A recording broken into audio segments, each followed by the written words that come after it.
What is good, y'all? It's your boy Mixtape Moth. Now, it has been a sad past couple of days for the hip hop community, especially in the underground. And also, I'd say the city of New York in general, as we had received news that the unsung Brooklyn rap legend Ka had passed away at the age of 52. Now, Ka was primarily known for his truly elite and unique pen game, as well as being at the forefront of minimalist hip-hop over the past decade or so. When you talk minimalism, Ka was that dude. But Ka, the man outside of rap, was actually a hero in real life. He served for 20 years as a member of the NYC Fire Department, putting his life on the line, even serving as a first responder on 9/11. So whether we are talking about Ka the man or Ka the rapper, he was a very humble, well-respected, genuine cat that lived what he was talking about. Now, Ka actually came up as a co-founder of the underground group Natural Elements. Although I wasn't aware that it was Ka at the time, I do remember their 1997 single, Bust Mine, that was pretty hard. However, the first time that I was conscious of who Ka was as a rapper came by the way of his feature verse on the GZA Pro Tools album from 2008. After that, I had learned more about Ka through hip hop magazine articles and even from some Needle Drop or Anthony Fantano videos, as he always showed love to Ka back in the early 2010s. But I always thought listening to Ka was like a spiritual experience, as he was able to blend in those biblical and mythological references with the street life so well. But listening to Ka was also like watching a slow burn true crime flick at the same time. It's kind of like a mix between Scorsese,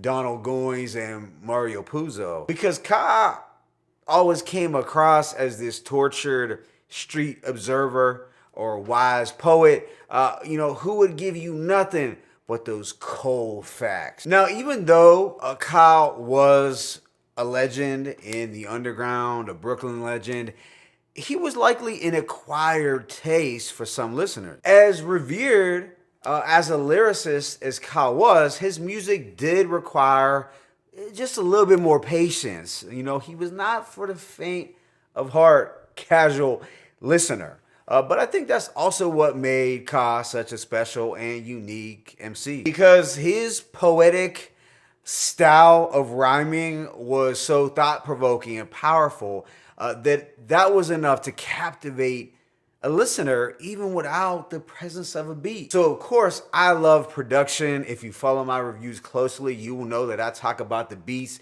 just as much as I do the lyrics, probably just a bit more, honestly. But the thing with Ka is that he was one of those artists that was so sharp and creative as a writer that I could sometimes gloss over some drumless production that wasn't as appealing to me. Now, there were some Ka albums over the years that I did not get to hear, unfortunately. I can't say that I was an expert on his catalog. I know I do need to tap in to his albums with Preservation and Animos. But out of the Ka albums that I've heard, I would say my favorites would have to be Grief Pedigree, as well as Knight's Gambit. The Knight's Gambit's probably at the top. Descendants of Cain also had quite a bit of replay value for me, and I could appreciate his most recent, The Thief Next to Jesus album, which was released just a few weeks back. Truth be told, I hadn't had as much time as I would have liked to have delved into that project, but it does seem like an ideal